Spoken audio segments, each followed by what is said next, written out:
comme un air de flûte.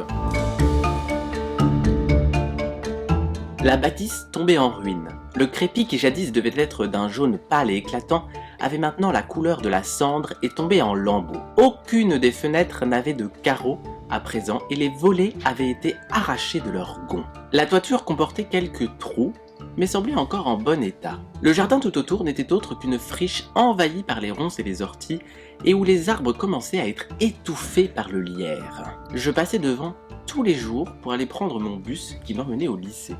Et tous les jours, je me désolais de la voir dans cet état. Elle avait dû être une belle demeure en son temps et avait dû appartenir à une famille riche et prospère. La maison était un immense bloc, rectangulaire, presque carré. Elle comportait 3 niveaux au-dessus du rez-de-chaussée, soit 2 étages, avec ce qui semblait être un immense grenier. Elle avait ce charme des vieilles maisons de famille bourgeoise.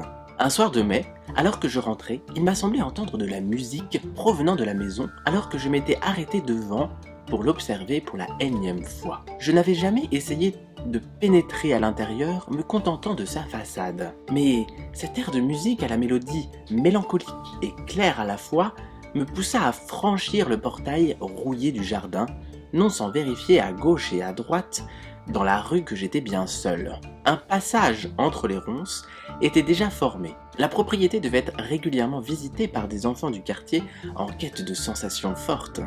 Après tout, une maison aussi colossale en ruine ne pouvait qu'être hantée pour des jeunes esprits. Et quoi de mieux que d'affronter sa peur en allant sur place et montrer qu'on est cap juste pour la frime et asseoir son autorité sur les autres. Je longeais donc ce sentier improvisé, levant haut les pieds afin d'éviter de trébucher sur les ronces qui le traversaient. Il menait non pas à l'immense porte d'entrée en bois terni et au fer rouillé par la pluie, mais à une porte latérale déjà entr'ouverte.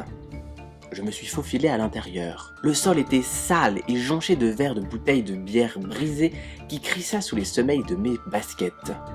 Visiblement, certains adultes aimaient se rendre dans cet endroit également. La musique s'arrêta. Je me figeai alors. M'avait-on entendu entrer ? Je n'osais plus bouger, pas même pour faire demi-tour, tendant l'oreille. Mais je n'entendis aucun son. Rien que le silence d'une maison vide et abandonnée. Une nouvelle mélodie se fit entendre. Cette fois-ci, elle semblait plus enjouée. Je me rendis alors compte que j'avais instinctivement retenu mon souffle. J'expulsai l'air et repris ma progression, essayant de me frayer un chemin à travers les détritus qui couvraient le sol en faisant le moindre bruit possible. Je ne savais pas pourquoi, mais je voulais savoir qui s'entraînait dans un lieu abandonné. Le moindre crissement me faisait grimacer. J'avais l'impression que le son était horriblement fort, mais la musique poursuivait. Elle semblait venir d'au-dessus de ma tête. Je me résolus à prendre l'immense escalier de bois et de pierre mélangées.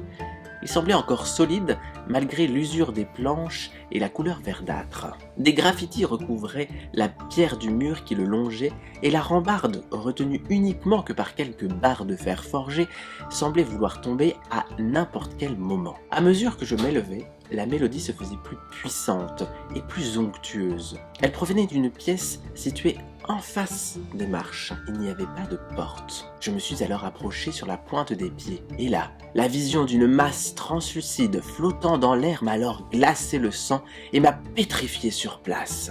Le fantôme d'une fillette me faisait face, une flûte à ses lèvres. Elle s'arrêta pour sourire. « Bienvenue chez moi. Ça fait longtemps que je te vois passer devant ma maison et je ne savais pas comment te faire venir. » La flûte, il n'y a que ça de vrai. Je ne savais pas quoi répondre. Et en même temps, elle ne m'avait pas vraiment posé de questions. Elle dut s'en rendre compte car elle ajouta « Dis, tu veux bien être mon amie ?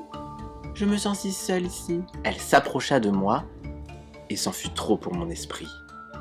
Je perdis ainsi connaissance. Fin et à la semaine prochaine.